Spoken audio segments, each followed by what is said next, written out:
يكون إثبات للعدو بأنه الشعب والطوائف والقوميات اللي موجودة بالمقاطعة الجزيرة تكون يد واحدة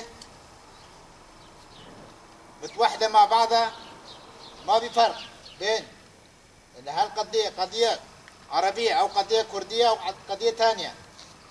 لهيك بتمنى من هالرفاق الموجودين واللي اخذوا الدورة هاي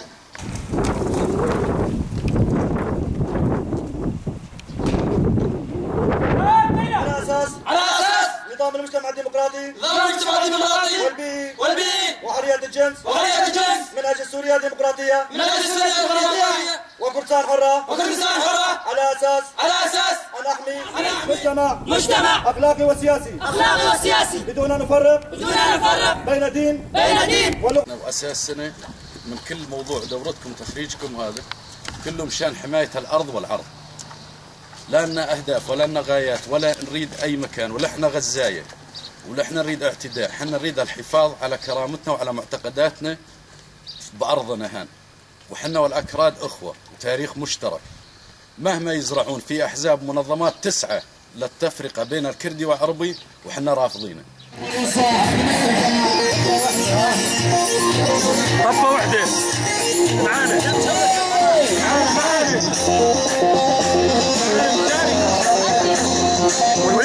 وليد معهم وليد.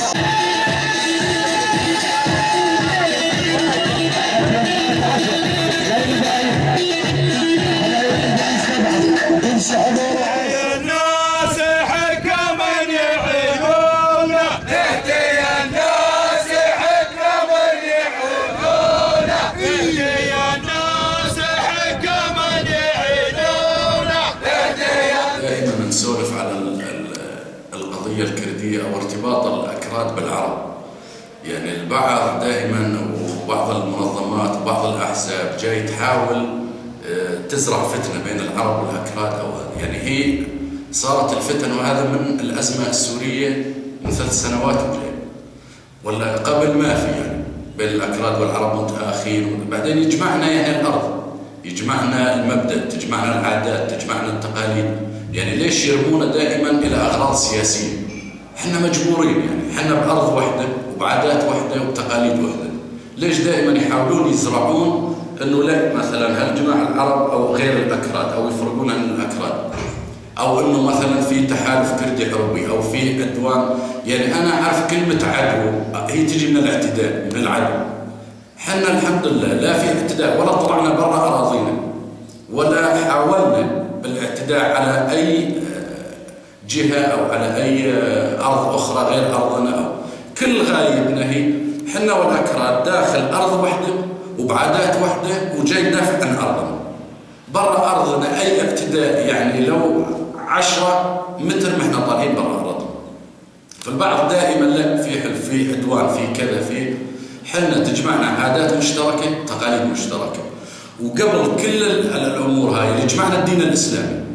يعني انا عارف من حد وعيتي وجاي حتى الاسلام، صواف الدين، تعليم الدين كله عن طريق الاكراد جانا.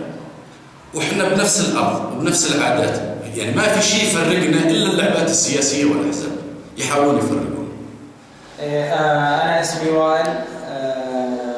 طبعا انا انضميت لأكاديمية الشهيد خبات، دورة مدرسة الشهيد عادل، دورة الشهيد أجري. كان الهدف من انضمامي هو أني دافع عن شعبي وأرضي ووطني. الهدف من انتسابي للحزب هو تحقيق أهداف ومبادئ القائد آبو عبد الله وجلال، طبعا اللي مبنية كلها على أساس ومبدأ الديمقراطية الشعبية والسياسة الحكيمة ونظام الجماعية والأخلاق والمبادئ والاحترام.